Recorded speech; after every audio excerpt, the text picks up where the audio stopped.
Ho, ho, ho, everybody. It's the Boy Party Christmas episode. This week, myself and Shane are discussing Vince Vaughn and Reese Witherspoon in 2008's romantic comedy, Four Christmases.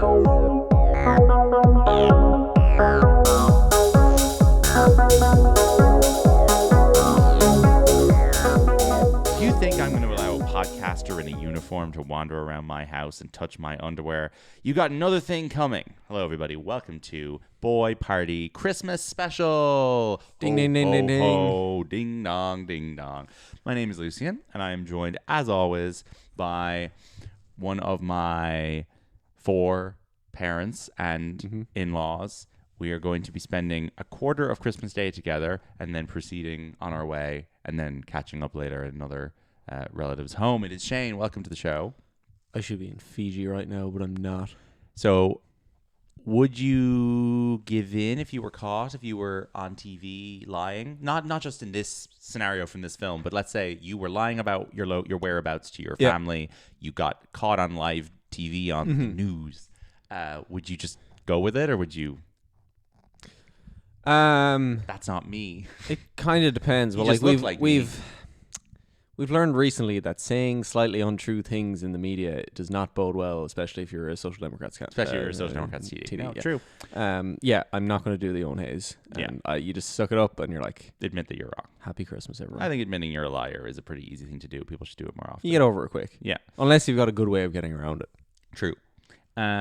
This week we are discussing the classic 2008 movie Four Christmases. Classic. Directed by Seth Gordon. Now, Shane, a question for you.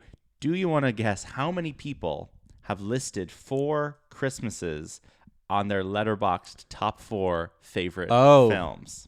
This is a new game we're playing on the show. Okay, yeah. And we're going to do an over and under. So this is where this is the fans metric. Yeah, so I want us to both get. I haven't looked at this figure yet. Okay, so I'm going to assume that the number of logs of this film is probably around... I'll tell you the number of logs. 300,000. 143,000. Okay, I was way off there. Yeah. 143,000. Yeah. This has 1,800 fans. 82 fans. Oop. I think putting... Sorry, what was I saying? 1%. Putting a Christmas movie as one of your top 4 is a weird thing to do in general. Yeah. So if you're going to do that, it's very unlikely that it's going to be a C-level Christmas movie like this. 82 is quite a few weird people. So let's pick someone at random who has this is one of their 4 favorite films. This person is Gracie. Hello, Gracie. Gracie is 17 years old and she's from Sydney. How do you know this? I'm looking at her profile. It gives her age? It says Sydney 17 on her profile. Oh. Well, I didn't research her beforehand, I promise. Okay, so Sydney's 4 favorite films are Four Christmases, The Holiday, How the Grinch Stole Christmas, and The Family Stone. I'm sensing a trend here. I'm sensing that this is someone who changes her 4 favorite films every couple of weeks, and she currently has her 4 favorite Christmas films. Let's pick one more person. We love an active user. Let's pick Edward. Edward is a patron of Letterboxd. He's from Atlanta. Oh, he's done the same thing. Okay, so how many of these 82 people are just currently in a Christmassy mood? All right, let's have one more. Oh, this is Jack Scalfani. Okay, this is a real human being. This guy's from Nashville, Tennessee. He is doing soy face in his picture. He has a beard. He is 50 years old, and his favorite 4 movies are Goodfellas, Ferris Bueller's Day Off, Across the Universe, and Four Christmases. Okay. So that's a real person who considers this one of their 4 favorite films. He has just watched Red One this week and has given it 3.5 stars. Okay. So that's where people who love Four Christmases that much are at on Red One. A movie that we will touch upon on our Best and Worst Boy Parties of the Year episode coming out New Year's Eve. Thank you for coming to the data analytics segment. Exactly. No, that is interesting. Where can you see the fans on this site? Man, it's kind of hard to do on a phone. Go into logs, go into the movie. Go into logs. Go into members. And then fans. Sorry, yeah. That was incredibly easy. I know what you were talking about. So this movie comes out in 2008. I'm going to talk while you look. Yep. It is directed by Seth Gordon. Would you like to hear Seth Gordon's career as a director? Do we have 20 minutes? We will do this in 2 minutes, sir. Because this man has made 5 movies. Go ahead. I have seen all but one of them. Okay, the man made first film, Four Christmases. This is his first movie. Second movie, Horrible Bosses. Okay. Third movie, Identity Thief. Yes. Fourth movie is Baywatch. And his 5th movie is Up and Coming Boy Party. Oh, he made this. Back in action with Jamie Foxx and Cameron Diaz with a insanely third build, but absent from the marketing, Andrew Scott. So he directed that. Those are his 5 movies. That means that there is an 8-year gap between Baywatch and Back in Action after he made 4 movies in 9 years.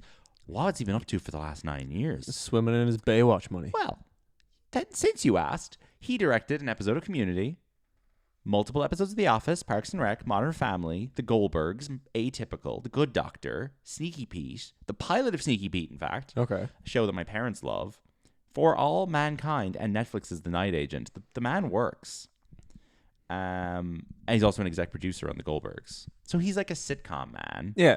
Who has made, I would say, 2 decent comedies, 1 horrible one, and I haven't seen Baywatch. You've seen Baywatch, right? Nope. Okay.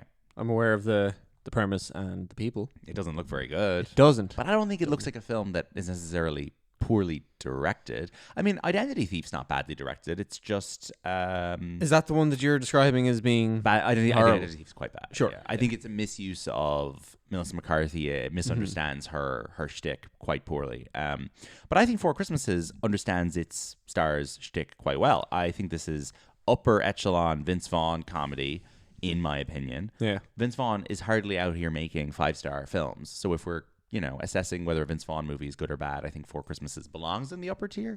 We discussed Vince Vaughn previously on an episode of Adam and Ben about the movie The Watch. So if you want to hear our Vince Vaughn sort of discussion from a couple of years ago, you can tune into that.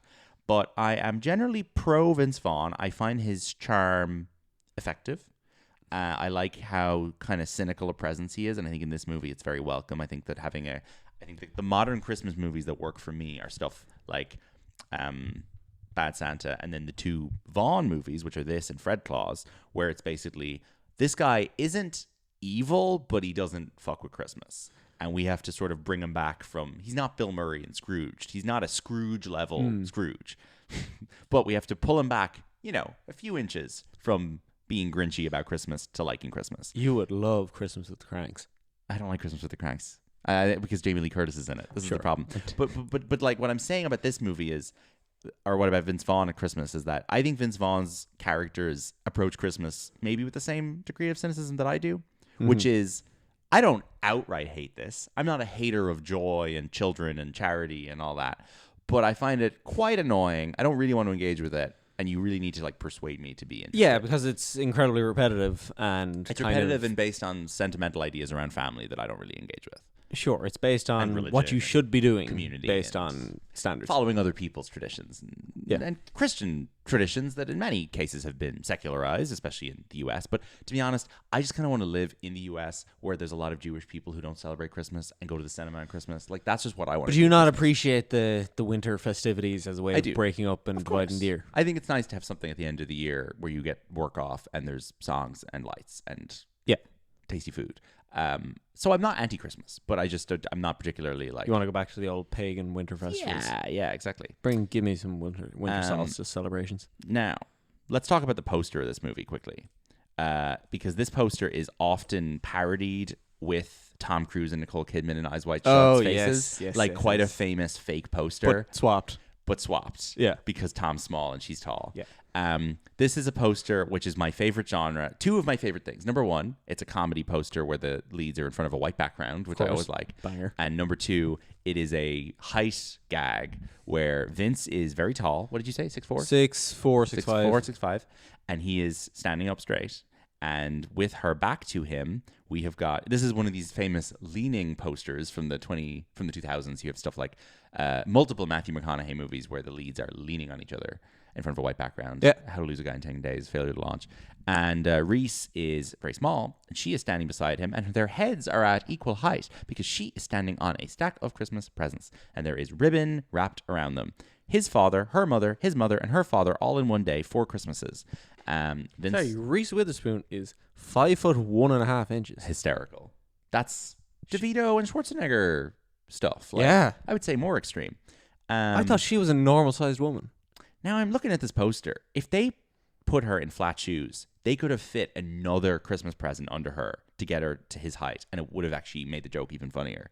So it's actually they've diluted the joke by having her in heels. Yeah. But anyway, Vince Vaughn first build, Reese Witherspoon second build. I think that's alphabetical. I think I'd be in shock if I walked into Reese Witherspoon. E F G H I J K L M N O P Q R S T U V W. Yeah, okay. So Vaughn comes before Witherspoon. Sorry, I had to remind myself. You did. You'd be in shock if you walked into a room and Reese Witherspoon was there. And she was 5'1". Have you seen the clip from Big Little Lies where Meryl Streep rants at Reese Witherspoon about how much she hates small people?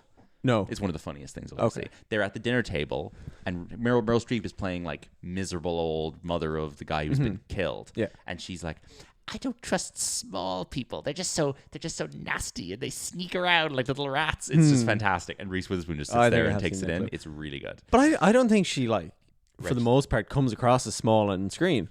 No, I don't think so. She's not played as small in like The Morning Show or no, she's not. Any of her other. I think she's got so much energy that it actually just compensates for her size. I guess you have to shoot someone small to make them look small. True. Like in a lot of her movies, it's not relevant that she's small, so they probably try to make her look relatively normal. She's in heels in a lot of her films. She's always in heels. But I think in stuff like Legally Blonde and Election, where she's playing this like sparky, ambitious young woman, I think that it's probably a lot of low angle shots, big power election candidate. But like the energy she's giving off in those movies is so big that it actually probably makes her seem like she's taking up more space than she actually is. Sure. It's an interesting way for a small person to exist. Whereas there are actors like, I don't know, Rooney Mara or something, who are probably like a lot taller than her, who come across as tiny because they have a little bird voice and they talk like this. Yeah. You get what I'm saying? Like, you know, Thomas and Mackenzie, like these are people who like look and sound like delicate birds, and they probably seem smaller than someone like Reese Witherspoon, who is loud and proud and vivacious. Reese Witherspoon, someone who is basically exclusively relegated to a TV star nowadays, if we want to get into her in a moment. But we will quickly summarize this film, which received generally negative reviews but earned $163 million worldwide. The plot of this film is that Vince and Reese are a couple. They are not married. They think marriage is silly. They are childless, and they are happy about it. They are going to Fiji for Christmas because they hate their families and they hate the traditions of Christmas. They get caught in a storm in San Francisco that prevents them from flying, and then they get seen on the news by their respective parents, and then they have to go visit all their parents on Christmas. Yep. But all their parents are divorced, so they have to go to 4 different households. So they have Vince's dad, played by Robert Duvall, her mother, played by Mary Steenburgen, his mother, played by Sissy Spacek, and her father, played by John Voight. So you get 4 houses full of great character actors, and chaos ensues. Your highlights and lowlights of this 80-minute Christmas film, Christmas classic that I subjected you to? Yeah, I enjoy the kind of cynical setup of, look at us, aren't we great? We have no kids and we're going on holiday. We're better than you. Yeah, the right level of cranky. We're so organized and we don't fight or have any problems. Yeah, good setup. Nice and polished. Yeah, sure, very good. The first family adventure is probably the strongest. Yeah, I would agree. So this is Duvall and the weird brothers played by Favreau and Tim McGraw, who are these kind of simpleton, hick, working class wrestling guys. Yeah. And they just like, Vince Vaughn shows up, and despite being enormous, they just like bully him and tackle him to the ground and give him wedgies and movies and Tim McGraw's son, played by Skylar Gisondo as a young man. He's pretty funny, and he has this great line of, "Google me, bitch. You better look me up," or something. And what year is this? 2008? 2008, yeah. So he's like 11 or something. He's new to Google. And then his younger brother is fantastic. Best performance in the movie. The kid who gets a torch for Christmas from his kind of poor parents, and he goes, "Nobody loves me," and starts stripping his clothes off, jumps out the window, throws his underwear on the windowsill, and then goes, he gets told by Vince that Santa Claus isn't real. And then he runs away and goes, "Even Santa Claus doesn't love me," which is the funniest line of the movie. Yeah. Second household? Sorry, the other part of the first thing is they tried to set a satellite up on the roof as a gift for Robert Duvall, and because eventually they fuck it up and strip all the wires from the house and set the house on fire and make a balls of it. It's good. Yeah. It's good physical comedy. Good physical comedy. Just like Daddy's Home 2 that we watched. True. Almost identical. Yeah. Second household, Mary Steenburgen is kind of this like Christian. She's been converted to Christianity by her like friend, the pastor, who's played by Dwight Yoakam. Dwight Yoakam. They go to like a mega church, and Vince and Reese get roped into a nativity performance, Which I tuned out of completely. Not go. You can't go to another location. Yeah, not funny. Not funny. No. Third one is Sissy Spacek's house, where basically the only thing they do is play a game of like. Sissy Spacek is now dating Vince Vaughn's friend, who's like this kind of fucking accountant looking man who went to school with. And he's like, I had no sexual thoughts about your mother until I was 30. So she's kind of this like, Sissy Spacek, typical type bohemian kind of woman. Yeah, nice 70s. Wood log cabin type of house. And they just play like a guessing game, and everyone gets worked up, and that's kind of it. That's the shortest. I feel like that only lasts 10 minutes. Mm-hmm. Fourth house, then, after the two leads have an argument about marriage and kids, is that Reese goes to John Voight on her own, where basically all the other characters seem to be back. Well, her side of the family. And John Voight gives her an inspirational few thoughts about, love and life and whatever. And then the movie just ends. This is a film about rules and why rules are bad. Yes. Sure. I don't think it has a particularly strong message. No. Certainly not in a Christmassy way. You don't leave this being like, I'm no filled with Christmas cheer. There's no like big redemption arc going on here. No. Like the rift between Reese and Vince is very temporary. It's also very specific, and it's very subjective. Yeah. I feel like I saw both of their sides of the argument, and I never came to a conclusion as to who was right, who was wrong, or whether they should compromise. I mean, when you see a kid strip and jump out of the window saying, not even Santa Claus loves me, you can't help but want one. Yeah, exactly. Yeah, the film makes children out to be really awful. Like, there's also Reese gets chased on a bouncy castle. She does because a child stole her pregnancy test. Yeah, that's kind of funny. Yeah, I like they call the bouncy castle a jump jump. A jump jump. This movie had 4 writers. 2 of them. One for each Christmas. Yeah, exactly. Imagine, right? 4 writers for Christmas. Yeah, exactly. So 2 of them have no Christmas. No, 2 of them have no Wikipedia page. Okay, that's great. And then 2 of them do have a Wikipedia page. The guys who have the Wikipedia page wrote Chicken Little, Wedding Crashers, Ghosts of Girlfriends Past, The First Hangover, The Change Up, 21 and Over, Bad Moms, Office Christmas Party, A Bad Mom's Christmas, and Jexy. What the fuck is Jexy? Oh, Shane. Jexy's the movie where Adam Devine plays Jexy. I'm gonna cut you off there. But they've written 3-4 Christmas comedies now. Like, too much. Is Office Christmas Party a Christmas movie? Yeah. I've seen Office Christmas Party. It's Bateman. Sorry, Aniston. It's actually called Office Christmas Party. Yes, I just didn't acknowledge the fact that Christmas Bateman, was the name Aniston, there. Oh, I've seen it. It was on RT. Yeah. It's not as good as this, but it's okay. Sure. So it's all right. It's all shot indoors and looks not like seen shit. Bad Mom's Christmas. I don't know if I'll ever watch that. Office Christmas Party is all set indoors and looks bad, but it has really good character posters where they just film the party or they photograph the party from like all these different angles. Very like Hangover 3-esque marketing. Anyway, you love listening to podcasts, dear listener, where people say things like Hangover 3-esque marketing. So that's the movie. 4 Christmases. It stars Vince Vaughn and Reese Witherspoon.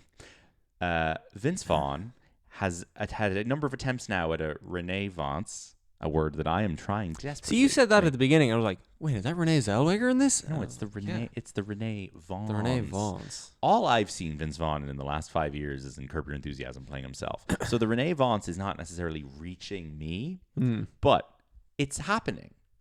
Over there. Yeah. He starred in a Big Apple show this year called Bad Monkey, which is like the most me thing ever. Yep. And yet it's a detective show set in Hawaii with Vince Vaughn, and I don't really want to watch it. But it reeks of Flaked. It reeks of Flaked. Which Flaked was like even better because Flaked didn't have a genre bend. Flaked was just about Will Arnett drinking. That show, but it was coming right off BoJack, and it was kind of lost in the cracks. BoJack, yeah. Vince Vaughn, but what was I going to say? Bad Monkey at least had a great soundtrack of covers of Tom Petty songs, including a really good War on Drugs version of You Wreck Me that I've listened to a bunch. So. But Vaughn has a total box office of, would you like to guess? VV. The most famous person in the world with the initials VV? Vincent Van Gogh. VVG. That's a VVG. Okay. Maybe Vince Vaughn's Renee Vaughn's will happen like Vince Van Gogh when he dies. We'll consider him the greatest movie star of all time. Any guesses? I'm trying to think if there's any. There's weirdly not. There's no secret. He's not like a yeah. All right, we'll win a little 4.6. 3.6. He's weirdly avoided ever being in like a secret animated thing. He's not like the ninth guy in Cars. No. He's got nothing like that. His number one highest grossing film is a film you definitely didn't know he was in, which is Jurassic Park 2 in 1997. Okay. Sure. Mr. and Mrs. Smith he's in. Weird. I didn't remember him being in that. That's his second biggest movie. Yeah. And then there's a big dive down to 283 million. So there's no lead from there in the top two. Wedding Crashers. Yeah. These are all just kind of, what, 200 Yeah, Wedding Crashers and The Breakup dollar are big comedies. very good hit comedies in the 200 range. Mm-hmm. Apparently he was in If this year. I don't remember. Everyone's in If. He probably played like a fucking teaspoon or something. Sure. I don't know. Couples Retreat, a huge hit, 172 million. Mm-hmm. Terrible film. Hacksaw Ridge. God, he's he has a relationship with Mel Gibson. Yeah. He's a famously conservative person, and he gives off Republican energy in this film and in general. Mm-hmm. He wears these ugly sweaters, and he's just got kind of a mean right-wing face. Yeah, he's an annoying uncle who, like, the classic Thanksgiving uncle who's like, stop being woke. Yeah, but all of that is part of his charm. I mean, ultimately, he's someone who seems to be able to maintain friendships with Mel Gibson and Larry David simultaneously. Mm-hmm. Not that Larry David is like a beacon of leftism or anything, but he's, a different type of cranky old man. So it's interesting to me that those are his buddies. Yeah. Four Christmases is genuinely one of his like 6 biggest movies as a lead. Oh, I'm not surprised. Dodgeball. Yeah. And then he's in Fred Claus, which I do really like, which comes out a year before this, actually. So we just back-to-back Christmas movies. The Internship. He's in Anchorman very briefly. Old School. The Dilemma. The He's Watch. kind of the 2000s version of Jimmy Stewart. Yeah, he is. Tiny role in Into the Wild. Delivery Man does pretty well. And then, are you aware that in 1998 he played Norman Bates in the Gus Van Sant remake of Psycho? No. It's hilarious. No. It's so funny. If you know him only as Vince Vaughn in the 2000s, it's funny to see him in that. And then in 2020, he made a pretty good movie called Freaky, which is a Freaky Friday movie with him and Catherine Newton body swapping. He plays a serial killer, and he swaps bodies with Catherine Newton. You look like you're in enormous discomfort. What happened to you? I'm just doing various yawns. Okay. You look like you've got like onions in your eyes. Him and Catherine Newton swap bodies, and he's a serial killer. So she becomes a serial killer, and he becomes a teenage girl, and they start behaving like each other. That's quite fun. Teenage girl, Vince Vaughn. And then now he just does Bad Monkey. I have nothing more to say about Vince Vaughn. Yeah, no, we all just do Bad Monkey. I have nothing more to say about his career. Is he ever going to be a big movie star again? I don't think so. I think he's absolutely correct to be on television. Yeah, I think having a recurring... Oh, well, Curb is done now. Curb is done. Yeah. Do you want to guess what age he is? 59. 54. He's pretty young. That means that in this movie, he's younger than her. He is only 50, he's only like 37 in this movie or something. That's crazy. Yeah, that makes sense because I kind of would have pegged him as younger in this. I don't know what age she is. You were saying she was 55. I think I was probably overstating what age. She's actually only 48. Apologies, Reese Witherspoon. Apologies, Reese Witherspoon. Yeah, she started young, like. So she could be Mary Steenburgen's daughter. Yeah, okay, 40. Yeah, sorry, that was the context you were saying. That she's under 50. That's crazy. So she's like way more in the sort of Anne Hathaway generation than she is in the Jennifer Aniston generation. Yeah, it's funny, 7 years there between them. She passes for Aniston's, equal, but like really she's not like. Although her character on the morning show is. Oh, she's the younger talent. Yeah, she's the younger talent. They're trying to boot out Jennifer Aniston. True. And Laura Dern has played her mother in Wild, and then has played her like friend and fellow mother at the school in Big Little Lies. Interesting. Reese Witherspoon, and now very much like Vince Vaughn, is basically exclusively a TV actor. She's had a bunch of hits on TV now. She's had 2, Big Little Lies and Little Fires Everywhere. That's what it was called. And then The Morning Show. Mm-hmm.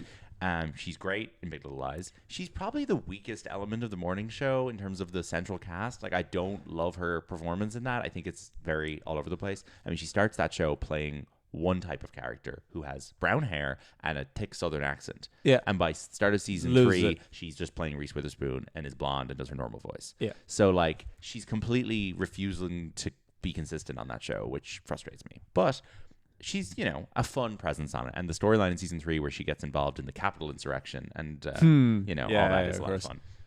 Are we getting a 4th season of that? Currently filming. With new stars Jeremy Irons and Marion Cotillard. Color me excited. I can't tell if you're being sarcastic or not. Yeah, I that think sounds they're fantastic. Yeah, I think they're good. That's great. They're silly They're people. stupid people. That's silly Englishman all I and want silly on French the morning woman. show is Jeremy Irons being like, "You're doing the news." Bradley Jackson. And Marion Cotillard being like, in France, we reported the truth about 9/11, but you were too afraid to. It's entertainment. What? Entertainment. Yeah, entertainment. What's his name? Corey Ellison. Corey Ellison. Who was I calling Corey Ellison? Another Ellison. Some billionaire Ellison. Oh, one of the guys who's buying Skydown. Yeah. Reese Witherspoon, box office. Would you like to guess? Office. So based on his was 3.6. Now, where is her money coming from? So here's an important fact about Reese Witherspoon. She's a billionaire. Kind of. Her company is a $1 billion company. What do they make? Television. Oh, she's a production company. Yeah. It's called Sunshine, Yellow Sunshine or some bullshit. Good name for a Happy Sunshine. Reese Witherspoon. I can't remember what it's called. Production company. Yeah. Her company is valued at $1 billion. Right. I'll give her a 5.6. 3.3. Yeah, I thought there'd be something snuck in there. She doesn't sneak into like Spider-Man or something along the way. No, but funnily it does have 3 big animated films at the top, but they're just not big enough. You got Sing 2. I think she plays a porcupine in those. She's either a pig. No, she's a pig. She's a singing pig. Yeah. And then Scarlett Johansson plays a porcupine. And then she plays Susan in Monsters vs. Aliens 3D. First movie just the 3D version, first not the movie I regular ever version. saw in 3D in the cinema. So I'll forever refer to it as Monsters vs. Aliens 3D. Oscar-winning performance in Walk the Line is her 4th biggest movie, her biggest live-action role. Really? Kind of crazy. That made a lot of money. 187. Oh. I think it's more so a case that Reese Witherspoon has just never been above 200 million in her career. Even the Legally Blondes didn't crack Legally Blonde 1 did 141. Legally Blonde 2 did 125. Oh. I'd say if the Legally Blondes were doing more than that, they'd have made 3 years ago. They are now talking about making 3. Yeah, but only only now. 400 million. And I'd say that that's not going to get released theatrically. That's going to end up you on, think that's the gonna Mean end Girl up on streaming. Mean Girl's got a... Yeah, but Mean Girls is different. That's for teenagers. Sure. Okay, Bridget Jones 3 is getting a cinema release in the UK. Only in the UK. And it's going straight to Peacock in the US. That's a good comparison for it. Watch it make €5 million in Ireland. In Ireland it'll be the #1 film of the year, and so will Legally Blonde 3. Films about blonde women living their lives. Yeah. In Ireland, we love them. We love them. They are fucking Avatar and Avengers level. In the US, go on Peacock, you silly ladies. We don't have time for you in the cinemas. It's actually outrageous. It's so outrageous. Why is no consultant in America going to distributors? This has to be my thing. Going to distributors and being like, look how well these films do in Ireland. Replicate that here. Obviously, Barbie did well in the US, but I'm talking Bridget Jones, Mamma Mia.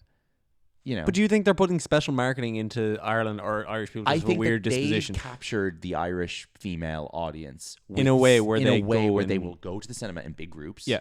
And they will spend loads of money. And America just isn't at the same level. But does that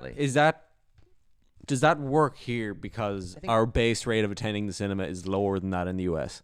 I don't know. I think it's that the media in Ireland eventizes films for women in a way that the media in America they need AmericanJoe.ie. Like if there's a Bridget Jones movie out on Friday in Ireland, you tune into the radio. There's just a lot of like women on the radio who will be talking about it, and gay men who will be talking about it. I feel like our media has a good, solid. It'll presence. be mentioned on the Late Late Show, probably. Like I mean, we're obviously still a lot of male dominance in Irish media. I don't want to dispute that, but I feel like we have a good female and gay presence in our mainstream media that leads people to hear about these things more. Anyway, just a thought. It'll be big with the 17 Nights of Pedophile crowd. Oh yes, Joanne McNally's Pedophile, exactly.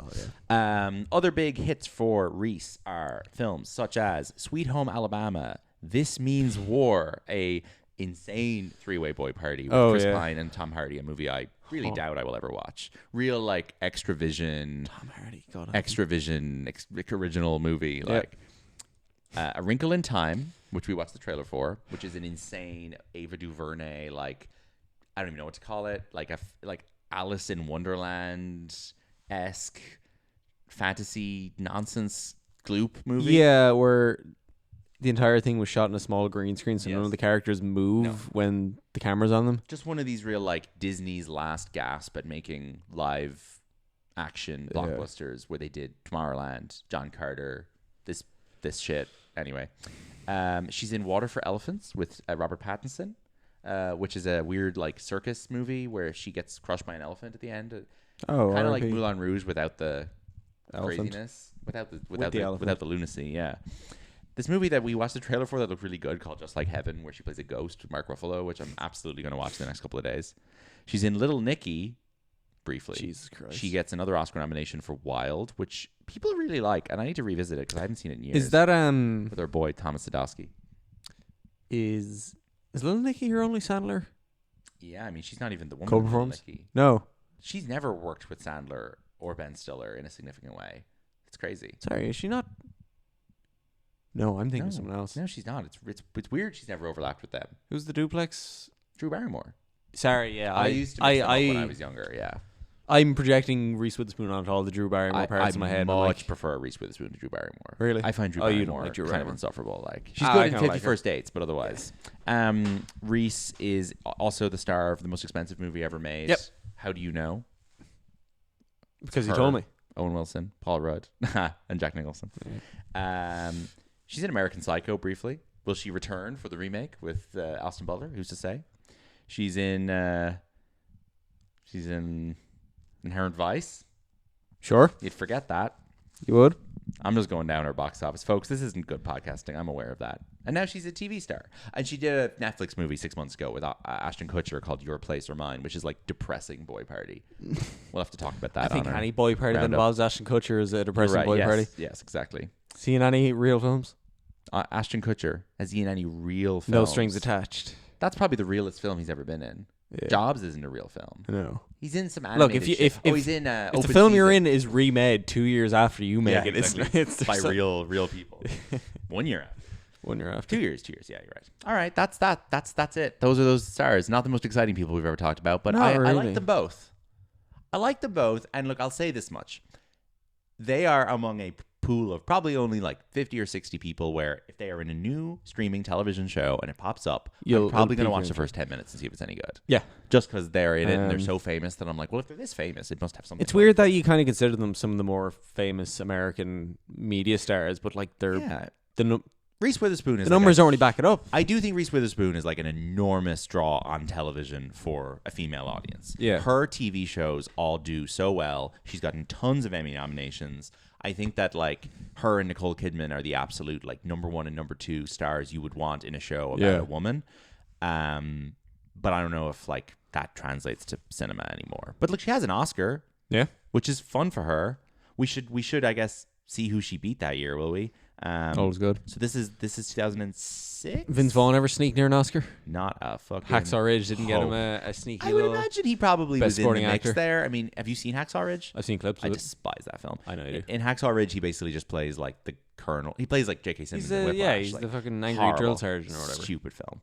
Andrew Garfield, in fairness to him, has come back a long way in my estimation since the time where he was starring in shit like Hacksaw Ridge and Silence. Yeah. 2006. I know. To be fair, one of those is they're both terrible films. One of those is an evil, terrible film, and one of those is a boring, terrible film. Okay. But they are both terrible. Her Oscar beat Judi Dench in Mrs. Henderson Presents, fake movie. Sure. Keira Knightley, Pride and Prejudice, good nomination. Felicity Huffman as a trans character in the movie Trans America. Okay. And Charlize Theron in a very fake film called North Country. So I personally have no issue with Reese Witherspoon winning the Oscar. And I haven't even seen the movie, but that seems perfectly fine. Mm-hmm. Perfectly okay. All right. Box office for 4 Christmases. Gotta whip it out. Not much of a Christmas episode. I know. Yeah. Do you want to talk about Christmas? Well, you don't think about films in this way, but what's your favorite Christmas film? I feel like I got a better answer for this recently. Am I right in thinking that you saw It's a Wonderful Life for the first time last year? Yeah. And you thought it was great? I did, yeah. Yeah, well, it is great. It's probably the best Christmas film. Eyes Wide Shut is my favorite Christmas film. It is good. Have you seen The Shop Around the Corner? No. Not the Jimmy Stewart movie. No. Okay, I must get you to watch that this year. Of course, your old Technical Institute film teacher told us that In Bruges is a Christmas film. Oh, yeah, I agree. Fine. Everything's a fucking Christmas film. Yeah. I don't care. You can call literally any movie you want a Christmas film. I'm not going to argue with you. Is there something? I feel like I had another one that I can't remember. I think Polar Express. I think Polar Express has a sicko appeal. I've watched it 20 times. There's too many. Yeah. I genuinely like the Zemeckis version of Christmas Carol. I think it's good. Sure. I think that Shop Around the Corner is great. I think that Eyes Wide Shut is great. I'm trying to think. I do have like a ranking. I think Elf is really good, but I couldn't watch it now if you paid me because I'm allergic to its presence in the culture. Okay. People who post Elf gifs on the internet are like people who go to Disneyland in their 30s. Like I won't engage. But I do genuinely like that film. I think it's very charming. Muppets Christmas Carol is brilliant. Really great. Scrooged is quite good, even though I found out it's the #1 Christmas film with Nigel Farage supporters. I think the Santa Claus trilogy are all really good, especially the first one. Home Alone 2 is really good. The first one has a big spider, so I've never watched it in full. And the original Miracle on 34th Street is really good. Currently, Four Christmases sitting at number 17 on my ranking of Christmas movies. I'll have to look at your list. Jingle All the Way is all right. The worst Christmas film ever made is Richard Curtis's deeply evil Love Actually, and I won't hear otherwise. Saw that coming. Yeah. All right. You have any thoughts there? No, only that this film is the exact opposite of We Live in Time, which we watched yesterday. It is. In conclusion, not so much. Yeah, but the way it starts. The way it starts. Sure. Okay. Let's go. This comes out November 26th, 2008. As all good Christmas films do. Comes out in November. Yep. Got to give it some time to sit and rest. Yeah. Red 1 came out too early. Red 1 came out on like the 4th of November. It was ridiculous. The week of Red the 1 election. also had a disgustingly bad name. I know. It should have been called Red Christmases. Yes, it should have been called literally. It should have been Christmases called 1. Operation Christmas. Yeah. Or Operation North Pole or Operation Santa Claus or something. Yeah.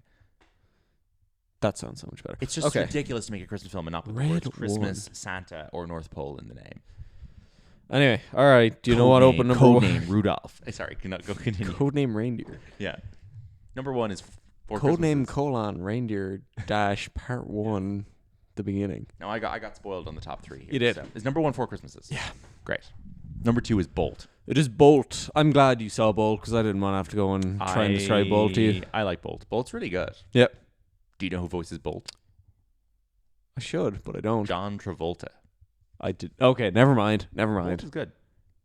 Number 3 is one of my favorite films, Catherine Hardwicke's masterpiece, Twilight. Yep. Do you know what's next? A quick fun fact. Harry Potter Half-Blood Prince was meant to come out the week before this. Got delayed to the following summer. Oh. Quite late. Got delayed in August. Like, as in it was meant to come out in November. In August, they announced it's delayed. So Twilight moves from 19th of December to the 21st of November into that date. It's a better date. And absolutely, like, kills. Huge hit. And it's one of the funniest things ever is, would Twilight have done as well if it came out a month later? Who's to say? This is the first Twilight. This is the first Twilight. Yeah. Twilight literally went, okay, fuck you then, Harry Potter. We're the new Harry Potter. Get out of the way. And asserted itself with such dominance in that date in November. And then every Twilight movie comes out in that date in November, and they all do amazingly well. It's a good story. All right, what's next? Next up, like everyone has seen and reviewed this. So I'm trying to find a good one. Is this part of a franchise? Yep. It's Quantum of Solace. Yeah. Okay. Yeah, it's a stinker.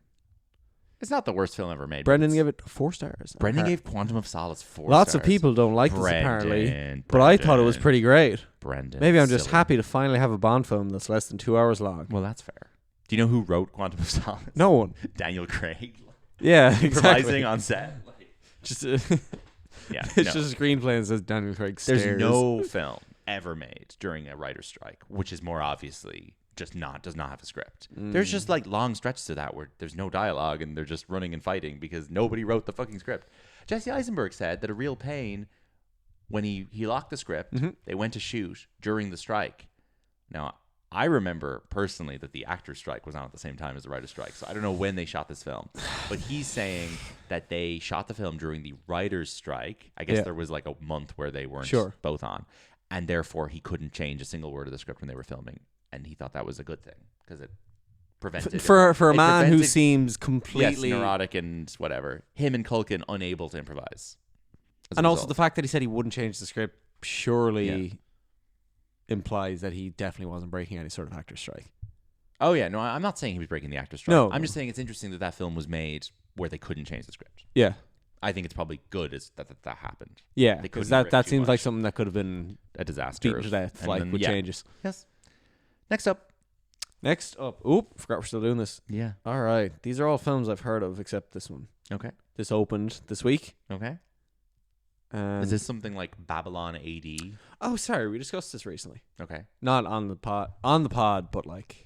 Yeah. It wasn't the subject of the episode. Sure. You don't care for this? I don't care for this. Didn't make it to the end, but I saw enough. No, interesting. Happy for you all. Your country got an expensive movie. This is Baz Luhrmann's Australia. Baz Luhrmann's Australia. Their country got a movie. That's all that is. Sure. That's like if they made a film called Ireland. Yeah. That is literally like if they made a film called Ireland with Paul Mescal and Saoirse Ronan that was just about people riding around on horses and no plot and a little bit of famine tragedy. Yeah. That's all it is. It's just like, well, kids, this Ireland is what the movie. Australia is. Yeah, like, yeah. I don't need to see a tourism ad for Australia. That film's awful. There we go. Yeah. What do we got next? Oh, we got a good one. Okay. We'll end on the good one. We'll end on a high before Christmas. This is an animated film, motion picture. Okay, 2008. Is this Ratatouille? No. Nope. Is this... No. It's not Pixar. I might I said a good one, but we both not- gave it 3 stars. It's not Pixar, but it's animated, and it's from 2008. It's not Space Chimps. No. It's not Mr. Fox. 2008. Give me a clue. Sequel. It's an animated sequel from 2008. Yep. Interesting. It's right on the edge of my brain what it is. Are the characters in it people or animals? Is it trying to get out? Is it trying to get out? Is the thought on your brain trying to get out? Yeah, it is. Is it trying to escape your brain? It is. Escape. Escape from your brain. Oh, this is Madagascar Escape to Africa. Escape This to is a good Africa. film. Yeah. This has one of the greatest scores. Oh, Escape to Africa. Yeah, Escape to Africa. Yeah. This film has one of the best scores ever. Think so? I've been around the world in the pouring rain. Anyway, that's called what's that song called? It's not immigration song. What's it called? Immigrant song. No. What's the fucking song? Immigration song. What's that Will.i.am banger from the Madagascar 2? I've been around the Sorry, world. Will.i.am, of course, plays Moto Moto in the movie. The traveling song. The traveling song. Just great. The immigration song. Hans Zimmer and Will.i.am, a match made in film composition heaven. Honestly, yeah. Really good score. Yeah. Great film. We've done a podcast about it. Tune in. We're going to rattle through a few more. Yeah. I'm just going to name them out. Okay. Transporter 3. You're the gay. I am not the gay. That's from Transporter 3. You're the gay. You're the gay. I'm not the gay. I've never known the context, and I don't want to. I don't need to. Next up, probably a film where someone says you are the gay also. Role Models. Yeah, probably. Probably. A film where someone definitely doesn't say you are the gay. I don't know. I want to see if you've Anthony. Drill Bit Taylor? No. Oh, that was a good guess. No, it wasn't. I'm saying not. It's the complete opposite of Role Models. It's going to be opposite of Role Models. Yeah. It's for ladies. Is it No. High School Musical 3 senior year? No. I don't know. I just completely thematically and tonally the opposite of Role Models. I don't know what the opposite of Role Models is. Bride Wars. The boy in striped pajamas. The boy in the striped pajamas. Well, I was never going to guess that. Okay. Yeah, that film is interesting. Yeah. I'd like to revisit it right now. We were I recently in Krakow. We were. We didn't engage. We saw Real Pain in Krakow. That's the closest we got to any sort of. Boy in the striped pajamas is set side Auschwitz, right? I'd imagine so. Yeah. It's like shit Zone of Interest. Is it? God, maybe it's better than Zone of Interest. It's a similar idea, but like I went and watched the final scene there a couple of days ago. Of the boy in the striped pajamas. Just on A YouTube. couple of days ago. Why did you do that? This was in Krakow. That's a very upsetting final scene. I know. This is a scene of children in a gas chamber. I was reading about. Jesus. I was reading about it. All right, okay. I was like, all right. I think that film was directed by Mark Forster. Mark Herman. I don't know who that is. Oh, he's some Englishy, boring English guy. Hope Springs, Little Voice, Brastoff. Oh, he did Brastoff. My apologies, Mark Herman. Oh, you were talking did about not this recently. recognize your game. Yeah. Yeah, Brastoff rules. All right, Brastoff. that's it. We're done. Goodbye. Thank you so much, everybody. Merry Christmas. We'll be back next week with episode 50. If you're feeling sad, have a child. Yeah, That's everything. That's what this film says. Merry Christmas. Ho, Ho, ho, ho. Thank you for tuning in. Get out Bye-bye. safe.